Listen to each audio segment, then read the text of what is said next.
Hey, what's up, guys? It's Andrew Santowski. I'm back with another UFC prediction video. I'm giving you my quick predictions for UFC 328, Chimaev vs. Strickland. This event goes down tonight, May 9th, 2026.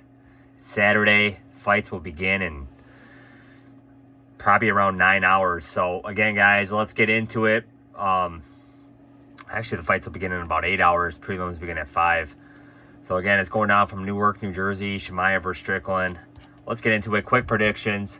First fight up, Clayton Carpenter against Jose Ochoa, man. What a fight, man. I love these flyweight fighters, man. They're fun, they're exciting. Carpenter, I think he's on a couple fight losing streak. Or at least he's lost one in a row. Yeah, he's lost 2 in a row. I think he's a good flyweight, man. He looked really good on the Contender Series. Jose Ochoa, he's shown some really... I don't know, man. He's shown like he's a really good striker in fights. I mean, he just came up a little short against Asu. But again, he beat Cody Durden in that. Lost to Lonnie or Kavanaugh. But look at the competition, man. I'm going to side with Ochoa, but it won't surprise me if Carpenter can pull off an upset here. Balsanger Susurkayev against Jorgen Santos. And again, Susurkayev, minus 700 favorite, man. He's probably going to get the W here, man. But again, I'm just not really high on the guy. I think he's getting a lot of hype just because of who he knows. Georgian, he's coming off a win over Danny Barlow. So, man, hopefully this guy gives Susurkayev at least a tough matchup. But again, I don't know how anybody could bet Susurkayev at those odds. Sabatini against Gomes. I'm gonna pick Sabatini in this fight, but again, man, completely non-bettable, minus 170. I can understand the action coming in on Gomes because you definitely cannot trust Sabatini as a favorite. Kopylov against Tulio. I'm going to side with Tulio, but again, another fight that I don't trust. I can understand the underdog action on Kopylov, but again, Kopylov has taken a lot of damage throughout his middleweight career, 2-fight losing streak. Again, he's lost to 2 good fighters. Tulio just got completely outclassed by Christian Leroy Duncan in his last fight, took a lot of damage. I'm going to side with Tulio, but again, no faith in that pick. Jim Miller against Jared Gordon. Again, I think the odds are crazy for this fight. Gordon, a minus 260. Again, this guy's barely beaten guys. Miller, he's older than 40. I'm going to pick Gordon, but again, it won't surprise me if Miller pulls this off. Dawson against Rebecca. Again, I'm siding with Dawson here. I do think he's going to pull this off somehow. Again, his chin. I mean, he's never going to be a top lightweight with his chin, man. His chin's a glass chin. Manuel Torres knocked him out brutally. Again, 3 wins prior to that, so he can pick up wins against guys that aren't heavy-handed. Rebecki, he can hit hard at times, but these guys have trained together, man. Again, he's shorter, so he's going to have a hard time. Dawson might have a harder time taking him down. But again, I think I will pick Dawson for the win. Again, it won't surprise me if Rebecki picks up the win, but I'm going to side with Dawson.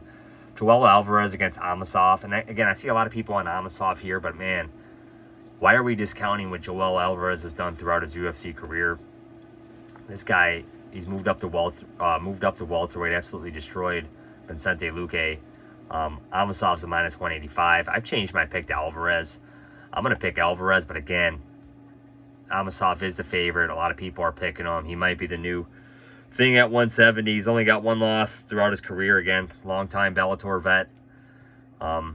But I'm going to pick Alvarez. Gaudier against Ozzy Diaz. I'm going to side with Gaudier. Hopefully, Diaz gives him a tough fight. But again, Gaudier is a minus 1,500. And I don't know why they're not matching this guy up with tougher competition, man. If they want him to earn his money, man. I mean, it's insane. King Green against Jeremy Stevens. I just think Jeremy Stevens is here for the check. King Green, again, you can't trust him in the spot either. He's looked good his last couple fights, but again, he showboats too much. Minus 445 favorite. Definitely does not deserve to be that. Stevens weighed in 5 pounds over the weight limit. Again, Stevens has nothing to lose. He's going to look to throw hands. Maybe he catches Bobby. Bobby likes to play around, but I'm going to side with King Green here. Sean Brady against Joaquin Buckley. I don't know, but Buckley just looks off, man. I don't really like what he's saying at the press conference and in the pre-fight interviews. Brady does look bigger than him, and I thought Buckley was kind of big at 170, but Brady looks bigger than him, and I think Brady's going to utilize a smart game plan as long as he doesn't get caught on the feet, keeps Buckley defending those takedowns. I'm going to pick Sean Brady here to win. Volkov against Cortez Acosta. Really, two really good top 5 heavyweights in my opinion. Again, can't fault anybody for taking that underdog action on Acosta. I think Volkov is going to pull it off. That reach really gives people a hard time, man. Again, he's only Cortez Acosta's only at a 2-inch reach disadvantage, but if he doesn't get going early, he's going to lose this fight.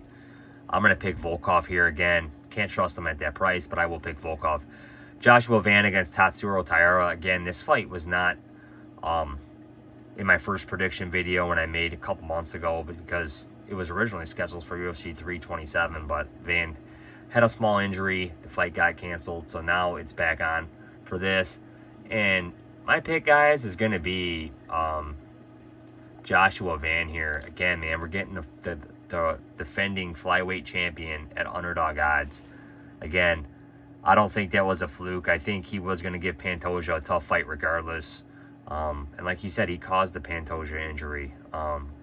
So it is what it is. Pantoja will probably be able to get another shot at the belt. But again, Joshua Van, I like his confidence, man. He's not afraid. He's going to go in there and throw. I like that, man. He does not seem afraid by Taira. I think the pressure is definitely on Taira in this spot. Because you know, Kopp kind of deserved the fight too, and there's a lot of pressure on him to bring that fight back to Japan. And Van is only 24, Taira's only 26. Again, Taira will have a reach advantage on the feet, but I don't think it's going to matter. He's going to try to shoot. He does have some quick hands, but Van is not going to be afraid of what Taira's throwing on the feet. I don't think Van's afraid of being taken down, and I just think Van has that confidence that he's going to win. We're getting the defending champion underdog odds. I'm taking Joshua Van here. Khamzat Chimaev against Sean Strickland. Again, I changed my pick to Strickland here. Again, these guys are in a really bad verbal spat. I kind of think the UFC is trying to build Chimaev up. I do like that. I do like the fact that they made this fight, even though I do believe Imavov deserves the fight. He's just not really advocating for himself. Again, Strickland, absolute masterclass he put on Anthony Hernandez. Man, absolutely destroyed that guy as a plus 230 underdog. Man, nothing but respect, dude. I hope Strickland's really been working on his takedown and defense, because, man, if he can keep this on the feet, he's going to dog walk Chimaev. Chimaev, I think there's a lot of pressure on this guy. I don't think the pressure's on Strickland. Strickland's a heavy underdog. He's a plus 375. Chimaev's a minus 500. And I think the pressure's on Chimaev to show that DDP win wasn't a fluke. That he can go 5 rounds again, that he can dominate another top middleweight. And again, I'm just not a believer in this guy. Like you said, man, he had a hard time making weight. I just think that when the going gets tough, this guy's going to find a way out. Hopefully Strickland can put the beating on him, and hopefully there will be a new middleweight champion. So again, guys, my picks: Sean Strickland, Van, Volkov, Brady, Green, Gaudier, Alvarez, Dawson, Gordon, Tulio, Sabatini, Susurkayev, and Ochoa.